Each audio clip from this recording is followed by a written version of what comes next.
Okay. आदर्श वायु स्फटिक याने નોબેલ ગેસ ક્રિસ્ટલ, ઘણા બધા એવા ઓર્ગેનિક પદાર્થો છે કે જેમના સ્ફટિકો છે એ સ્ફટિકો નિષ્ક્રિય વાયુ સાથે જોડાયેલા હોય. તો આવા સ્ફટિકોની સ્થિતિ ઉર્જાને વ્યાપક સ્વરૂપની અંદર આપણે દર્શાવીએ તો આર એટલે કે એ સ્ફટિકોના અણુઓ વચ્ચેનું અંતર બરાબર -c/r⁻⁶.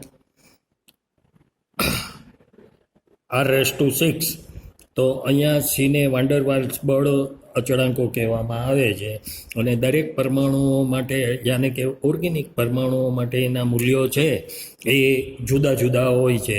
આવા સ્ફટિકોમાં પરમાણુઓ વચ્ચે માત્ર આકર્ષણ બળ હોવા જરૂરી નથી, પણ અપાકર્ષણ પ્રકારના બળો પણ ઉદ્ભવે છે અને આ બળોને કારણે સ્ફટિકોમાં રહેલા અણુઓ વચ્ચેની સ્થિરતા આપણને મળે. તો પરમાણુઓ વચ્ચે ઉદ્ભવતા જે આકર્ષણ બળો છે એ બળોને આપણે સમજવા માટે પ્રયત્ન કરીએ તો આવા આકર્ષણ બળો મુખ્યત્વે આંતર પરમાણુ અપાકર્ષણ બળો ઉત્પન્ન થવા માટેના બે કારણોમાં એક હાઇઝનબર્ગનો અનિશ્ચિતતાનો સિદ્ધાંત, એટલે કે ડેલ્ટા એક્સ ઇન્ટુ ડેલ્ટા પી વેરીઝ ડેલ્ટા એચ કટ. અને આના ઉપરથી આપણે જોઈએ કે જ્યારે કોઈ પણ પરમાણુની અંદર રહેલા કણને બે અથવા તો બેથી વધારે નાની જગ્યામાં એને દાખલ કરવામાં આવે તો એમની ગતિ ઉર્જામાં વધારો થાય અને આ ગતિ ઉર્જામાં થતો વધારો એ એની સંશક્તિ ઉર્જામાં ઘટાડો કરે ત્યારે આ પ્રકારના અપાકર્ષણ બળો ઉત્પન્ન થાય છે. એ બળોને આપણે દર્શાવીએ તો મુખ્યત્વે લઈએ તો પૂર્ણ ભરાયેલી કક્ષાની વાત કરવામાં આવે અને આવા પૂર્ણ ભરાયેલી કક્ષાના બે અણુઓને એકબીજાની નજીક લાવવામાં આવે તો એમના વિદ્યુત ભારો એકબીજા ઉપર સંપાત થાય અને સંપાત થાય ત્યારે એક પરમાણુમાં રહેલો કણ એ બીજા પરમાણુના અંદર ઘૂસવા માટે પ્રયત્ન કરે અને ઘૂસવા માટે પ્રયત્ન કરે તો પાઉલીનો એક્સક્લુઝન પ્રિન્સિપલ પ્રમાણે એ સફળ થતો નથી. તો આવા અપાકર્ષણ બળોને આપણે પ્રાયોગિક રીતે માપી શકાય અને જાણી શકાય ત્યારે આ બળોને લીધે મળતી સ્થિતિ ઉર્જા, એટલે કે કણો એમાં ઘૂસવાનો પ્રયત્ન કરે તો મુખ્યત્વે આવા જે અણુઓ છે એ અણુઓની સ્થિતિ ઉર્જાની અંદર વધારો થાય અને આ સ્થિતિ ઉર્જા એટલે યુ રિપલ્સિવ B/r⁻²2, જ્યાં આર આંતર પરમાણુઓના અણુઓ દર્શાવે છે અને એની મદદથી બીના મૂલ્યો આપણે નક્કી કરી શકીએ. હવે આપણે જ્યારે સ્થિતિ ઉર્જાની વાત કરીએ તો ધારો કે નિષ્ક્રિય વાયુને આઈમાં ક્રમના અને જેમાં ક્રમના બે પરમાણુઓ વચ્ચેનું આકર્ષણ બળ આપણે શોધવું હોય તો URIJ B/r⁻² C/r⁻⁶.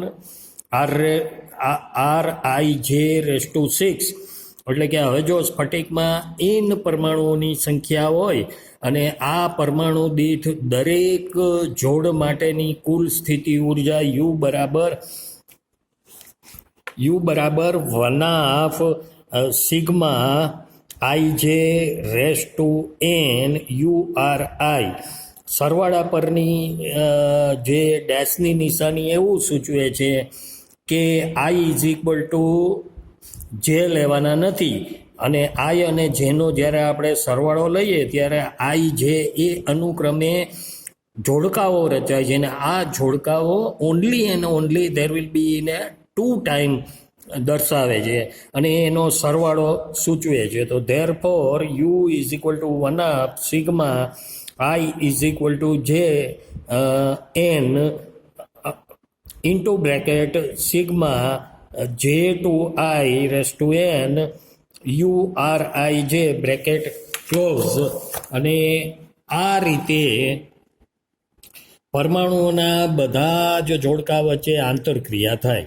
અને આંતરક્રિયા જો થતી હોય તો આવા દરેક પરમાણુઓના જોડકા દીઠ કુલ સરવાળો છે એ સરવાળો અચળ મળે.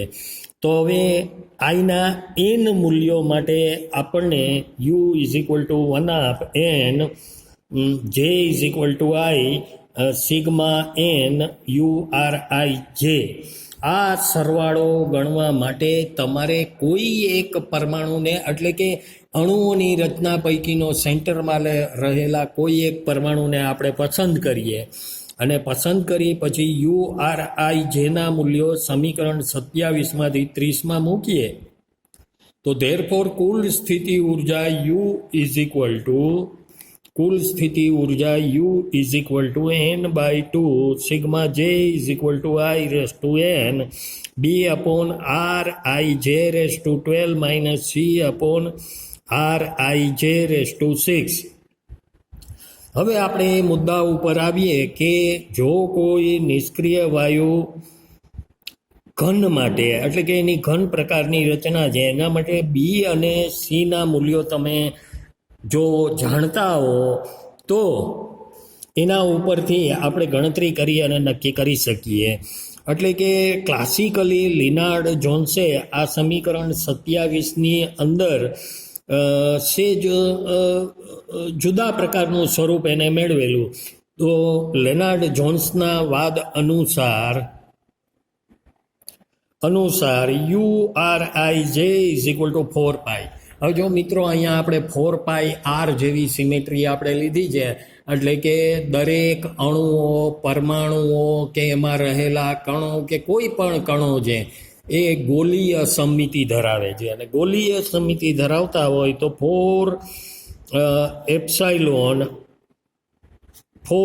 Epsilon sigma upon r I j raise to 12 minus sigma upon r I j raise to 6. આ બંને સમીકરણોની સરખામણી કરીએ તો 4 એપ્સાઇલોન સિગ્મા રેસ ટુ 12 બરાબર બીનું મૂલ્ય મળે અને 4 એપ્સાઇલોન સિગ્મા રેસ ટુ 6 બરાબર સી. એટલે કે અનુક્રમે you have to find out b and c, the value of the b and c. અચળાંકો બી અને સીના મૂલ્યો મળે તો એપ્સાઇલોન અને સિગ્માને લિનાર્ડ જોન્સ પોટેન્શિયલ તરીકે ઓળખવામાં આવે અથવા તો એને બીજી રીતે કહીએ તો એપ્સાઇલોન અને સિગ્માને લિનાર્ડ જોન્સ સ્થિતિમાનના પ્રાચલો તરીકે ઓળખવામાં આવે. અને આનું વ્યાપક સ્વરૂપ લઈએ તો U is equal to n/2 into 4 epsilon into બ્રેકેટની અંદર sigma dash j sigma upon r I j raise to 12 minus sigma j dash sigma upon r I j raise to 6. હવે આ સમીકરણને આપણે કન્સિડર કરીએ તો આઈમાં પરમાણુના નજીકના પડોશીઓનું અંતર આર હોય અને જેમાંથી બધા જ પરમાણુ અંતરોને આરના એકમમાં માનીએ તો આઈ અને જે વચ્ચેના પરમાણુનું અંતર આર આઈ જે બરાબર પીઆઈ જે ઇન્ટુ આર મળે. એટલે કે જેમાં પરમાણુનું અંતર આઈમાં પરમાણુના અંતર આર કરતાં પીઆઈ ગણું છે એવું આપણે સ્પષ્ટ કરીએ તો બેઝિકલી પીઆઈ જે એ તો કોઈ એક સંખ્યા જ દર્શાવે છે અને જો કોઈ એક સંખ્યા દર્શાવતા હોય તો સમીકરણ 34 અને સમીકરણ 35 એમાં યુ એટલે કે કુલ સ્થિતિ ઉર્જા બરાબર n/2 4 epsilon sigma upon r raise to 12 sigma dash j 1 upon p i j raise to 12 minus sigma upon r raise to 6 sigma j dash upon p i j raise to 6. સ્ફટિકમાં પરમાણુઓની ગોઠવણી sigma dash j upon PiJ12 તથા sigma dash j upon into બ્રેકેટમાં PiJ6ના મૂલ્યો આપણને મળે. તો આપણે હવે કોઈ એક અનુક્રમે મિત્રો તમે જાણો છો કે HC, FCC, BCC એ પૈકીનું કોઈ એક બંધારણને આપણે કન્સિડર કરીએ, એટલે કે આપણે એઝ્યુમ કરીએ કે સ્વીકારીએ કે FCC બંધારણ માટે આ સરવાળાઓના મૂલ્યો સિગ્મા ડેશ જે 1/PiJ12 બરાબર 12.13188 અને sigma j dash upon PiJ6 બરાબર 14.15392. તો આ મૂલ્યોને આપણે લખીએ તો U n/2 4 એપ્સાઇલોન 12.13, એટલે કે આપણે કિંમત મૂકી દીધી PiJની (12) અને (6). Sigma (12) R(12) minus 14.15 sigma (6) upon R(6).